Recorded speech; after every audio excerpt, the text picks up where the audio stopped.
ఈ సంఖ్య అసెంబ్లీలో కూడా ఎక్కడ ఉంది? ఈ సంఖ్య పార్లమెంట్లో ఎక్కడుంది? ఎందుకు మాకు 10 మంది ఎమ్మెల్యే టికెట్లు కావాలనే స్థాయికి ఎప్పుడు వస్తారో ఒక్కసారి ఆలోచన చేయాలి.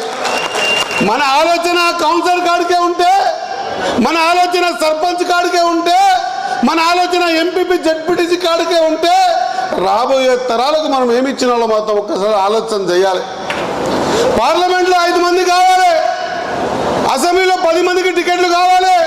పార్టీలు ఏమైనా కూడా మా ముద్రాలకు టికెట్లకు ఇస్తే మేము ఖచ్చితంగా ఎక్కడున్న ముద్రాలం అంతా కలిసిపోయి ఆ ముద్రాన్ని గెలిపించుకుంటాం, పార్లమెంట్కి పంపిస్తాం, అసెంబ్లీకి పంపిస్తాం. మా హక్కుల కోసం గెలిచిన వాళ్ళు మా కోసం పోరాటం చేయాలనేటువంటి స్ఫూర్తి ఎందుకో తెలియదు.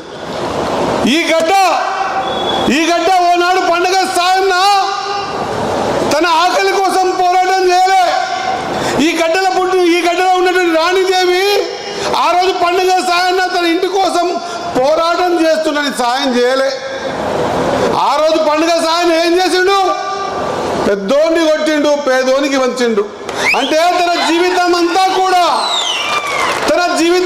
కూడా పెద్దోళ్ళను దోసి పేదోనికి అన్నం పెట్టిండు, పెద్దోళ్ళను దోసి పేదోళ్ళ పెళ్లి చేసిండు, పెద్దోళ్ళని చేసి పేదోనికి ఆరోగ్యపరంగా సాయం చేసిండు.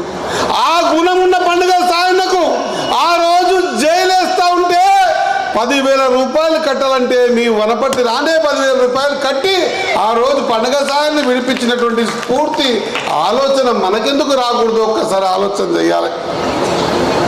చాలా బాధ అనిపిస్తుంది. ఇంకా ఈ రోజుల్లో కూడా మన ఆలోచన విధానం కౌన్సిల్ కాడికి సర్పంచుల కాడికి ఉంటుంది.